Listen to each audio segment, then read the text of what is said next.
Yeah, I have another story about the same question, this extraordinary mystery that Steve Levy just told us about. That we did an experiment on human cloning, which actually turned out very well. We have two identical grandsons, Donald and George, and when George was 6 years old, he came up to me one day and said, I have a question. Why am I George and not Donald? And I couldn't answer. It's a very profound question, because we know that they have identical genes. And that actually, we verified that with about 23andMe. They actually got their genomes done, and they really are identical. There's no question about that. And still, they're totally different personalities. And why? I couldn't answer. But that is certainly one of the real mysteries. And the fact of the matter is that the human brain is creative in a way that has nothing to do with genes. And so the genes don't even come close to predicting what the brain is going to be capable of doing. What is the real creative principle is something like randomness. It's the chaos of neurons and glial cells and the connections between them, which, as far as we can tell, are totally random. And it's that which is really the creative principle in almost everything in the world, that if you make things random enough, then miracles happen. And so no two people, even if they have the same genes, are alike. Well, I was going to talk about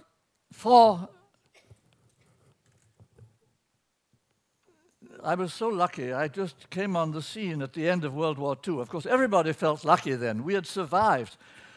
All this terrible chaos and killing and everything else had been going on for 6 years. And somehow or other, we were still alive.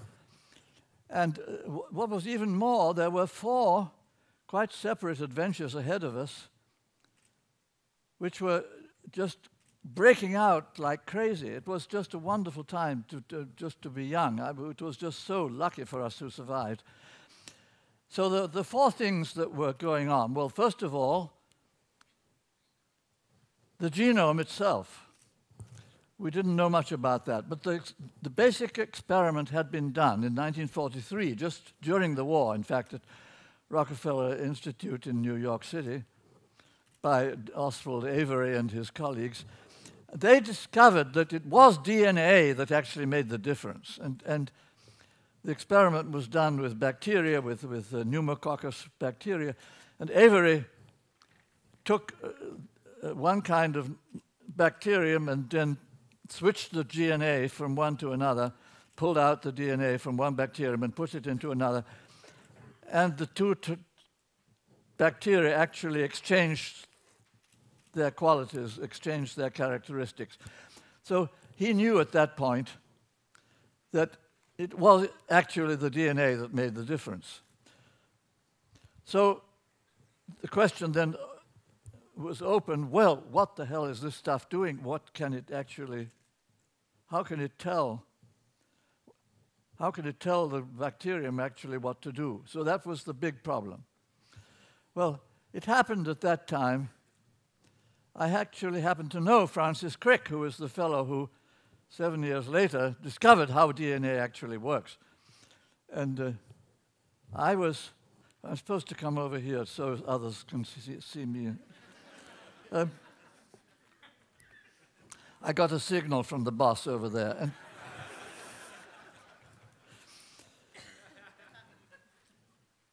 so I happened to be talking with Francis Crick, and both of us, of course, were working at that time for the military. I was working for the Air Force.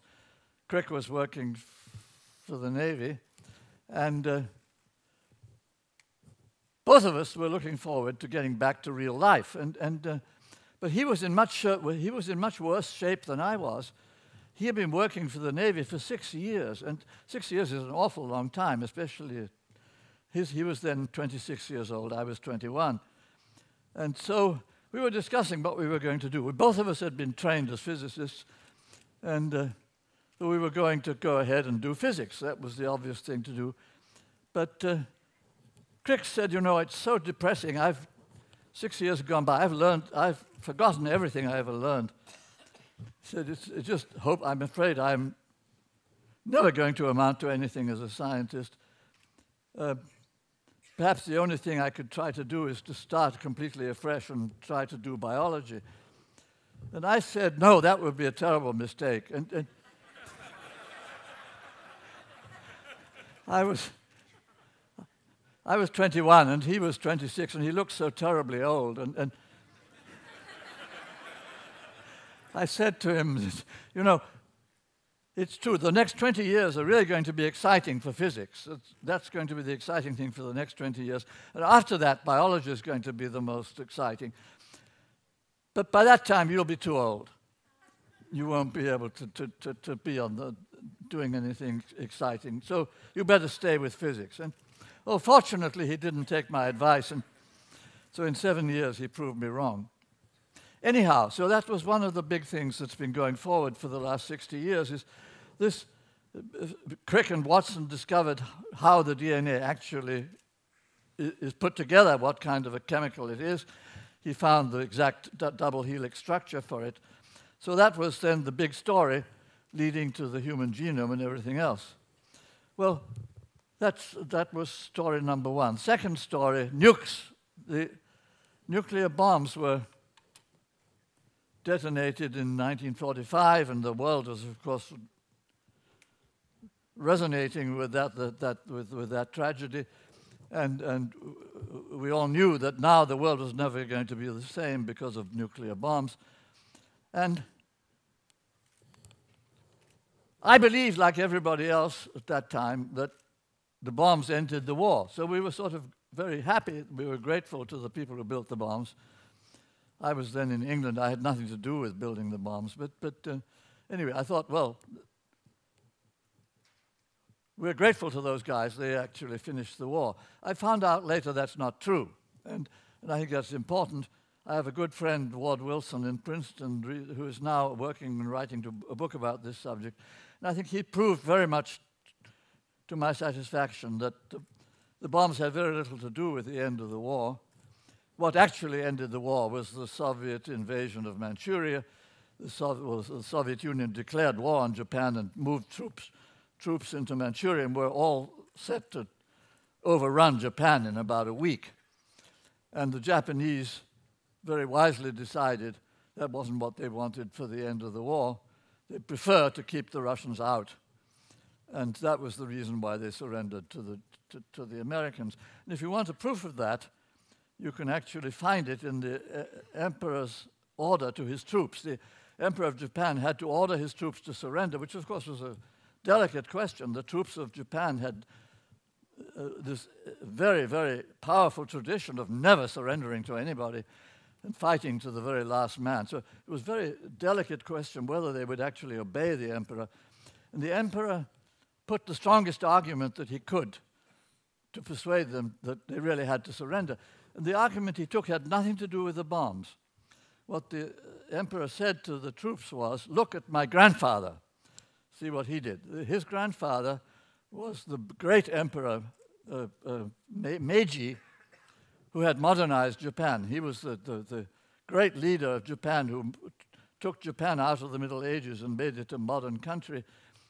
And so Meiji was the great emperor that everybody respected, including all the soldiers. And so Hirohito then, in his message to the troops, said, look what my grandfather did. In 1895, there was a war between Japan and China, which the Japanese won. And the Japanese occupied Manchuria, and they thought that was the end of it. They had this lovely piece of territory. But at that point, the European powers intervened. And so in 1895, the European powers, led by Russia and Germany and France and Britain, but principally Russia because they had the troops nearby, intervened and drove the Japanese out of Manchuria. And so the emperor had to decide what to do. And Meiji very wisely decided to give back Manchuria and allow the Russians to take what they wanted. So he humiliated himself, surrendered to the European powers, but kept the Russians out of Japan. And then, of course, 10 years later, he defeated the Russians and took back Manchuria. So that was the history. That was what was in the emperor's mind. And that's, I think, one of the most important things people ought to know. That's why I tell it to you now. That, in fact, the bombs had nothing to do with it, and at least a little bit. But it was very important afterwards. The Japanese wanted people to believe it was the bombs because that gave them a good excuse for having lost the war.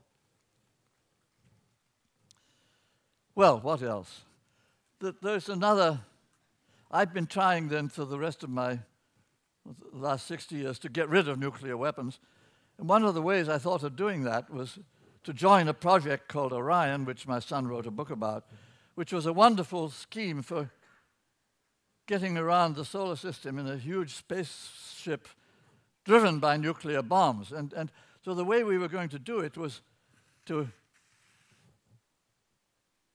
have this big ship, which was built more or less like a submarine, very heavy and heavy construction, so it could stand the force of the bombs. And it would carry 2,000 nuclear bombs, and it would go boom, boom, boom, boom, boom up into the sky, and we would sail around. We planned, in fact, to land on Mars already in 1965, long before Aldrin and Armstrong got to the moon. We had everything ready. We were making our plans. And it was a grand dream. But would have been just a wonderful way of getting rid of the bombs without hurting anybody. Would have taken 2,000 bombs up for each mission, and bang, bang, bang, they're all gone. The only way of getting rid of them, as far as I can tell, which would actually have been peaceful and not done any serious harm. However, at the same time, of course, there was Mr. Pauling, who was one of the people I admire the most, Linus Pauling, the famous chemist who got 2 Nobel Prizes, one for chemistry and one for peace. And he was campaigning against nuclear fallout, nuclear bomb tests, which at that time were contaminating the world. And so in 1963, I had to make the choice. And it was a wonderful time because so many great things were going on. And I was in the lucky position, I was at the Arms Control and Disarmament Agency in Washington, which was the part of government which was trying to make peace. And it was, in fact, it was at its best just then. This was in the Kennedy administration. It was Kennedy's idea to have a disarmament agency. So we were actually quite powerful and helping to run the negotiations leading to the atmospheric test ban. So the test ban negotiations were going on in Moscow, and Averell Harriman was the man who was doing the negotiations, and he was negotiating with the Russian government, led by Khrushchev at that time. And so we offered our help. At the disarmament agency, we have all these scientists who know all about bombs. Would you like us to help? And Harriman cabled back from Moscow and said, do not send scientists. If you want a treaty, don't send scientists. And he was right, of course. And so he got the treaty actually signed, and it was, the negotiations went extremely well. It was a very short treaty without any technicalities, and it was all finished in about 3 weeks. If the scientists had gone, it would have probably taken 3 years and never come to an end. They're always very good at finding loopholes. Anyway, so at that point was one of the most memorable times of my life. I had the choice then. I was working on Orion and using these bombs for this grand scheme of traveling around the solar system, exploring the satellites of Saturn and all that stuff. And on the other hand, there were ratification hearings going on in the Senate to ratify the test ban treaty. And so they asked me to testify. So I had to make the choice, either Orion or the test ban. It was obvious the test ban was the right choice. So I was able to testify and actually help the treaty to get ratified.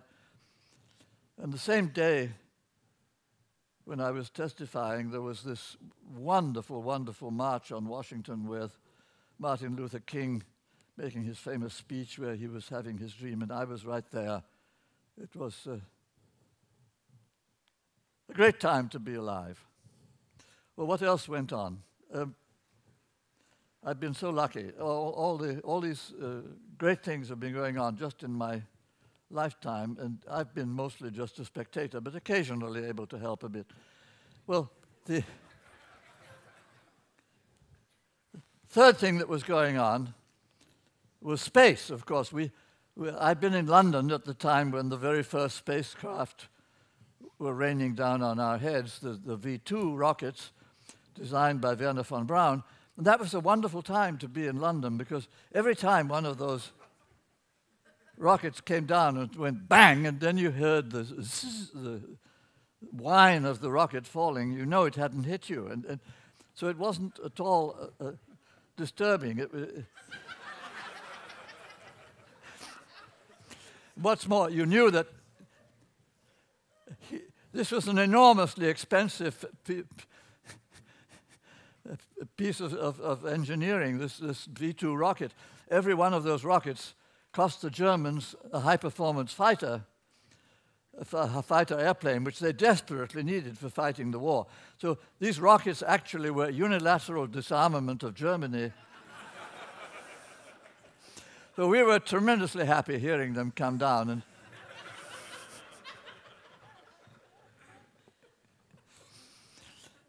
And we knew then, after that, we were going into space. And then, of course, 1 year later, Arthur Clarke invented communication satellites.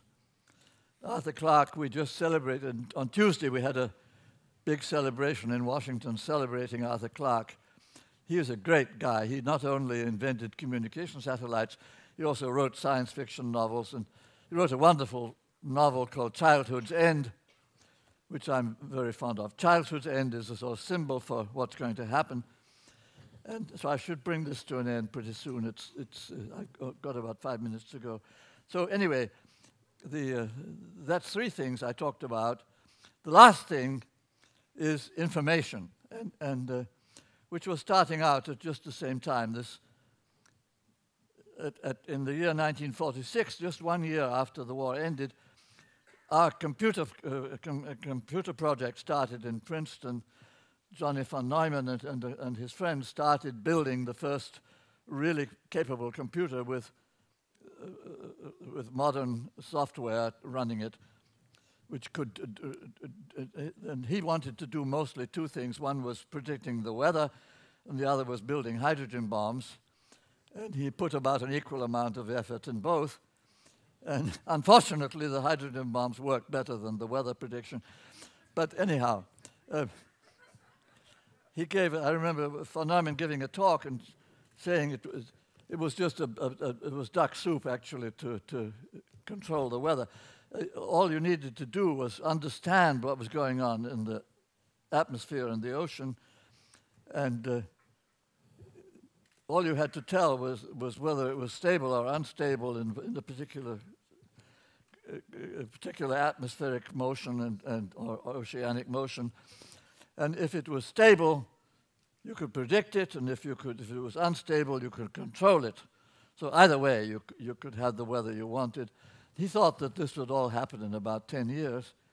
Well, it turned out it wasn't that easy. And there was a little thing called chaos, which he didn't know about, which actually was discovered by another meteorologist about 10 years later. Turns out meteorology is actually all about chaos. And so it's unpredictable no matter what you want. And it's also uncontrollable, which maybe is good for us. So nature, in this case, knows what to do, but we don't know how to tell it what to do. However, the information revolution went on. Of course, von Neumann hadn't a clue. He didn't ever understand what was going to happen. He built his computer, which was a big, monstrous thing, but total memory was about 4 kilobytes, and it did amazing things with the 4 kilobytes. They actually did a lot of quite substantial weather prediction with that.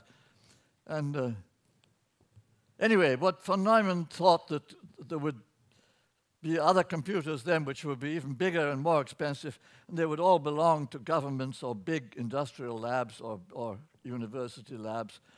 They would get bigger and bigger and more expensive. That was his idea. And it was pretty obvious that was the way it was going to go. None of us understood that actually it was going to go the other way. And of course, only 20 years later, after von Neumann was dead, the real information breakthrough happened when computers went personal and got smaller and smaller and cuter and more user-friendly, and ended up very quickly becoming toys for kindergarten kids and tools for doing homework and doing income tax. And so it's gone on from there, and we reached then the period of time which was when Gordon Moore formulated Moore's law, which said it was the rate of growth of the electronics industry, essentially. It's the rate of growth of the number of transistors you can put on a chip or the price of an individual transistor. That, roughly speaking, the price would go down by a factor of 100 every decade, and the numbers would go up by a factor of 100 every decade. And that has been the way it was. It actually worked like that all the way from 1946 to the present day. It's gone like that, a factor of 100 every decade. And that had a very profound consequence, which was a turning point which was reached about 2000, the year 2000, about 10 years ago, when the point was reached where it became cheaper to collect information than to understand it. And that is a turning point in human history. That's what they call the information flood, in which we are now drowning. And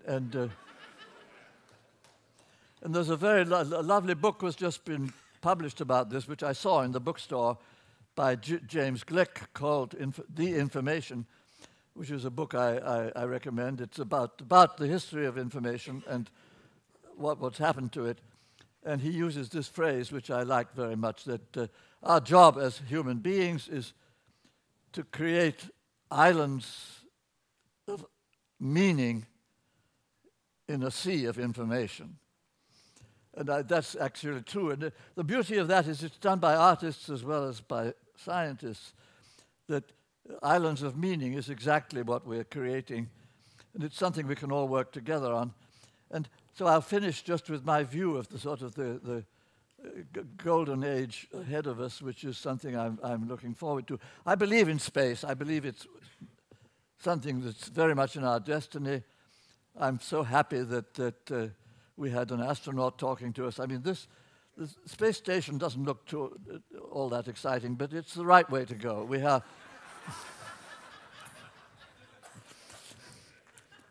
But we have to go much, much further, and we have to do much more exciting things. And what's going to happen is there's a thing called the biosphere genome, which is the genome of the whole life on the planet, all the living things on the planet, the oceans, the birds, the bacteria, the humans, everything on the planet, all the genomes we will have sequenced. And it's only about 1 petabyte of data. It's an absurdly small amount of data. Actually will be the entire genome of the biosphere. And that's something marvelous. That's something we will have in about 20 years, according to Moore's law. At the moment, we have about 2 factors of 100 to go. We've sequenced about 1,000 species, and we have about 10 million to go. So it'll happen. And so we'll have all this petabyte of data, which is amazingly small data, which somehow has, in a way we don't understand, it has the instructions for producing this entire living planet, which is something quite miraculous. Anyway, so what I'm going to suggest is that that's only the first step, that what we have to do, in fact, is to combine that with going into space and create biospheres in new places so that we will have biosphere eggs, something like a chicken's. It doesn't have to be much bigger than a chicken's egg. It has to carry something like 2 to 20 million egg cells of some sort, which the egg cells of 20 million different species. And these will be genetically engineered by our clever artists, not just scientists, but artists who understand how to design genomes, which is going to be a new art form, as exciting as all the art we have seen here. And so one day we will launch these objects, and they will create new biospheres in different parts of the universe. So life will move out from this planet, but we won't have to upset the existing biosphere here. We don't want to undo what nature has done here. On the contrary, we want to preserve it, but we want to build new biospheres in other places, and for that we have to be able to understand what's going on. Well, I've overrun my time, and that's good enough. Oh, not so fast.